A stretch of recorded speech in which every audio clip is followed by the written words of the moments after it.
এই ভিডিওতে আমরা শিখব কিভাবে মাইক্রোসফট এক্সেলে ডাইনামিক টেবিল ক্রিয়েট করতে হয়। আপনারা যদি আমার এই শীটটার দিকে দেখেন, এটা আমার একটা এমপ্লয়ি ডাটাবেস। এই শীটটা কিন্তু একটা টেবিল ফরম্যাট করা আছে, কিন্তু এটা কিন্তু ডাইনামিক না। এই শীটে যখন আমি কাজ করব, কোনো কিছু কিন্তু ডাইনামিক্যালি হবে না। আমি যদি ডিজাইন করি বা কোনো কিছু ইনপুট করি, এটাকে আমার ম্যানুয়ালি কাজ করতে হবে। সো এখানে আসুন আমরা একটু দেখি যে একটা টেবিলকে কিভাবে ডাইনামিক্যালি ইউজ করতে হয়। ফার্স্ট অফ অল আমি আমার এই টেবিলটার যে কোনো একটা জায়গায় কার্সার রেখে আমি কিবোর্ড থেকে কন্ট্রোল টি প্রেস করার পর দেখেন এখানে একটা create table, where is the data for your table. এখানে একটা টেবিলের রেঞ্জ এসেছে, যেটা আমার এখন যে টেবিলটা আছে এই টেবিলের রেঞ্জটা। এবং এখানে একটা অপশন আছে মাই টেবিল হ্যাজ হেডার্স। এই অপশনটা সিলেক্ট করে দিতে হবে। এটা বাই ডিফল্ট সিলেক্ট করাই থাকে, বাট আমি যদি এটা তুলে দিই তাহলে আমার এই টেবিলের যে হেডারটা আসবে না। তো আমি এটা সিলেক্ট থাকা অবস্থায় ওকে ক্লিক করলাম। ওকে ক্লিক করলে দেখেন এখানে আমার কিন্তু রিবনের ডিজাইন নামে একটা অপশন চলে এসেছে। এটা কিন্তু আগে ছিল না। আমি কন্ট্রোল জেড দিয়ে আবার আনডু করি। দেখেন আমি যখন এখন এই টেবিলটাতে ক্লিক করতেছি, আমার এই রিবনে কিন্তু ডিজাইন নামে কোনো অপশন নাই। সো আমি এখন আবার কন্ট্রোল টি প্রেস করলাম, করে টেবিল ক্রিয়েট করলাম। দেখেন রিবনে ডিজাইন নামে একটা অপশন চলে এসেছে। সো ফার্স্ট অফ অল আমি এখানে আছে টেবিল নেম। আমি টেবিলের একটা নেম দিই। টেবিলের নেমটা ধরেন স্যালারি শিট। একটা জিনিস মনে রাখবেন, টেবিলে যখন আমরা এখানে নাম ক্রিয়েট করব, নেম ক্রিয়েট করব, এটাকে বলে নেম রেঞ্জ। এই নেম রেঞ্জটা যখন আমরা এখান থেকে টেবিলের নেমটা দিব, এখানে কোনো স্পেস দেওয়া যাবে না। সো আমি স্পেস না দিয়েই আমি টেবিলের নামটা দিয়ে দিলাম স্যালারি শিট। এখন আমি চাচ্ছি যে আমার এই টেবিলের রেঞ্জটাকে রিসাইজ করতে। আমার এটা আছে এখন 44 পর্যন্ত। রিসাইজ করার জন্য আমার এই টেবিল নেমের নিচে একটা অপশন আছে রিসাইজ টেবিল। সো আমার এখন যেই রেঞ্জটা আছে সেটাই আমাকে দেখাচ্ছে। আমি চাচ্ছি যে 44 না, এটা 50 পর্যন্ত রেঞ্জটা থাকবে। তাহলে আমি যখন ওকে দিব, দেখেন এখানে নিচেই কিন্তু সে বাড়তি অংশটুকু 50 নাম্বার সেল পর্যন্ত সে টেবিলটা বাড়িয়ে নিয়েছে। আমি এখন এই টেবিলে যে ফরম্যাটিং করব, আমার ফরম্যাটিং করার জন্য আমার কিন্তু পুরো টেবিলটাকে সিলেক্ট করতে হবে না। টেবিলের যে কোনো জায়গায় কার্সার রেখেই আমি কাজ করতে পারবো, কারণ এই টেবিলটা ডাইনামিক আছে। সামারাইজ উইথ পিভট টেবিল, এটা পিভট টেবিল, এটা আলাদা একটা টপিক। সো আমার পিভট টেবিলের একটা টিউটোরিয়ালে আমি পিভট টেবিল নিয়ে বিস্তারিত দেখাবো।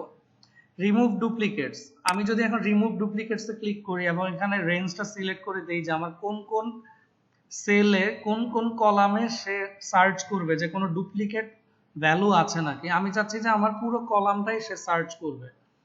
আমি এখন ওকে দিলাম। দেখেন 5 duplicate values found and removed, 44 unique values remain. সে ডুপ্লিকেট যে ভ্যালুগুলো আছে সেই ডুপ্লিকেট ভ্যালুগুলো সে ডিলিট করে দিয়েছে। সো আমরা এভাবে রিমুভ ডুপ্লিকেটস এর মাধ্যমে খুব সহজে ডুপ্লিকেট ভ্যালুগুলো আমরা রিমুভ করে দিতে পারি। এখানে একটা অপশন আছে ইনসার্ট স্লাইসার। স্লাইসার নিয়েও আমি আলাদা একটা টিউটোরিয়াল ভিডিও আছে, যেটা স্লাইসারটা কিভাবে ব্যবহার করতে হয় সেটা আমরা সেখানে দেখিয়েছি। সো এখানে আমি একটা অপশনে আসি যে হেডার রোটা যদি আমি দেখেন তুলে দিই, আমার এখানের যে রো হেডারটা ছিল, হেডারটা কিন্তু চলে গিয়েছে। আমি যখন এখানে আবার ক্লিক করব, হেডার রোটা কিন্তু আবার চলে আসছে। ফার্স্ট কলামটায় যখন আমি ক্লিক করব, দেখেন এই টেবিলের ফরম্যাট অনুযায়ী আমার ফার্স্ট কলামটা বোল্ড করা। সো আমার দেখেন ফার্স্ট কলামটা কিন্তু বোল্ড হয়ে গিয়েছে। এটা কিন্তু আমি কন্ট্রোল বি দিয়ে বা আমি এখানে হোমে গিয়ে আমি এটা বোল্ড করি নাই। সো ফার্স্ট কলাম যখন তুলে দিব, এটা কিন্তু বোল্ডটা চলে যাবে। আমি যদি লাস্ট কলামে ক্লিক করি, দেখেন আমার যে ভ্যালুগুলো আছে এই ভ্যালুগুলো কিন্তু বোল্ড হয়ে গিয়েছে। তা আমি চাচ্ছি যে আমার লাস্ট কলামটা বোল্ড করে রাখতে, যেহেতু এখানে আমার স্যালারিগুলো ভ্যালু দেওয়া আছে। একটা অপশন আছে দেখেন ব্যান্ডেড রোজ। আপনারা কি দেখতে পাচ্ছেন যে আমার এখানে শীটের রো গুলো একটা রো গ্যাপ দিয়ে একটা লাইট স্কাই কালার মার্ক করা।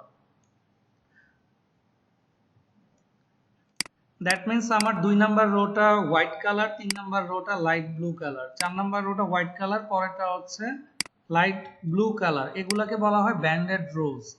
এখন আমি যদি ব্যান্ডেড রোজটা তুলে দেই, দেখেন আমার প্রতিটা রোই কিন্তু এখন হোয়াইট কালার।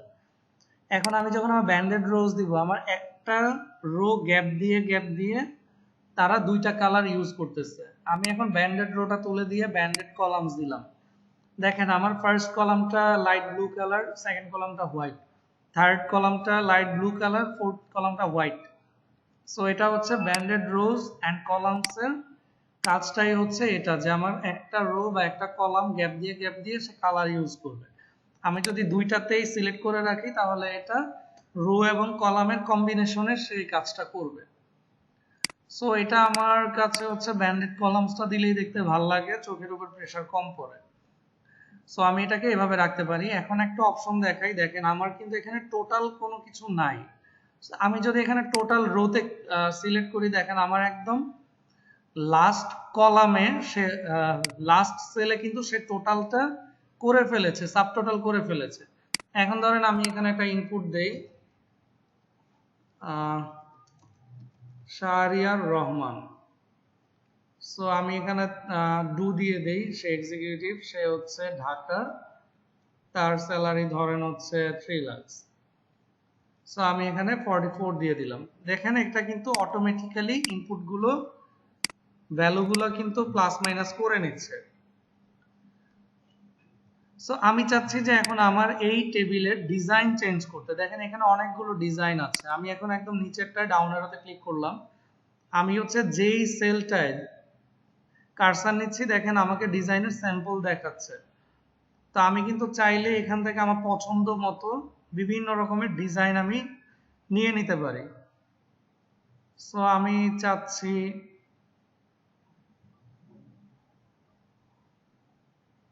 আমি ধরেন এই গ্রিন কালারটাই নিলাম। এখান থেকে কিন্তু আমি চাইলে নিউ টেবিল স্টাইল থেকে কিন্তু আমি এখানে কলামগুলো অনুযায়ী, রো গুলো অনুযায়ী আমি কিন্তু এখান থেকে সেলের ডিজাইন করতে পারবো। যেমন ধরেন এখানে ফার্স্ট কলাম স্ট্রাইপ আমি ক্লিক করে আমি ফরম্যাটে গেলাম। ফরম্যাটে গিয়ে আমি কিন্তু এখান থেকে ধরেন ফার্স্ট কলামটা হচ্ছে আমি চাচ্ছি যে অ্যাশ কালার থাকবে। এটা অ্যাশ কালার না দিয়ে আমি একটু ডার্ক অ্যাশ দেই। ফন্ট কালারটাকে আমি হোয়াইট করে দেই, ফন্ট স্টাইল রেগুলার করে দেই। বর্ডারটা আমি হচ্ছে এখান থেকে দিলাম না কিছু। আমি এখন যদি ওকে দেই, আবার ওকে দেই, এখানে কিন্তু সে আমার ফরম্যাট অনুযায়ী কিন্তু নিয়ে নিবে। আমরা এখান থেকে বিভিন্ন স্টাইল অনুযায়ী বিভিন্ন ভাবে আমরা দেখেন, আমি এখানে এই যে কাস্টম কলাম যেটা করেছিলাম মাত্র নিউ টেবিল স্টাইল, সেটা কিন্তু এখানে ক্রিয়েট হয়েছে কাস্টম। আমি যদি এটা সিলেক্ট করি, দেখেন ও কিন্তু কলামগুলোকে আমি যে অ্যাশ কালার, ডার্ক অ্যাশ কালারটা দিয়েছিলাম সেই কালার ফরম্যাটটা কিন্তু নিয়েছে। সো এভাবে আমরা এখান থেকে নিউ টেবিল স্টাইল থেকেও নিজেদের পছন্দ মতো কলাম, রো, হেডারে ডিজাইন করতে পারি এবং হোল টেবিলের ডিজাইনও আমরা করতে পারি। সো আশা করি সবাই বুঝতে পেরেছেন কিভাবে আমরা ডাইনামিক টেবিল নিয়ে কাজ করতে পারি, ডাইনামিক টেবিল ক্রিয়েট করতে পারি এবং ডাইনামিক টেবিল ডিজাইন করতে পারি। এখন আমি চাচ্ছি যে আমার এই টেবিলটা ডাইনামিক আছে, এটাকে আমি একটা সিম্পল টেবিলে কনভার্ট করে ফেলবো, এটাকে আমি জাস্ট একটা সিম্পল রেঞ্জে কনভার্ট করে ফেলবো। এখানেই দেখেন একটা অপশন আছে কনভার্ট টু রেঞ্জে যখন আমি ক্লিক করলাম, সে আমার কাছে পারমিশন চাচ্ছে, do you want to convert the table to a normal range. এখন যদি আমি ইয়েস দেই, দেখেন আমার ডিজাইন অপশনটা কিন্তু চলে গিয়েছে। দ্যাট মিনস আমার এই টেবিলটা আমি ডাইনামিক টেবিল করে এটাকে আমি ডিজাইন করেছিলাম, কিন্তু আমার কাজ শেষ হওয়ার পর আমি তাকে সিম্পল একটা রেঞ্জে আমি ক্রিয়েট করে নিয়েছি। এখন কিন্তু সে আর ডাইনামিক ভাবে কাজ করবে না। সে আমাকে, আমি যদি এখন ডিজাইন করতে চাই, আমাকে ম্যানুয়ালি ডিজাইন করতে হবে। সো আশা করি সবাই বুঝতে পেরেছেন কিভাবে ডাইনামিক টেবিল নিয়ে কাজ করতে হয় এবং কি কাজ করা যায়। Thank you.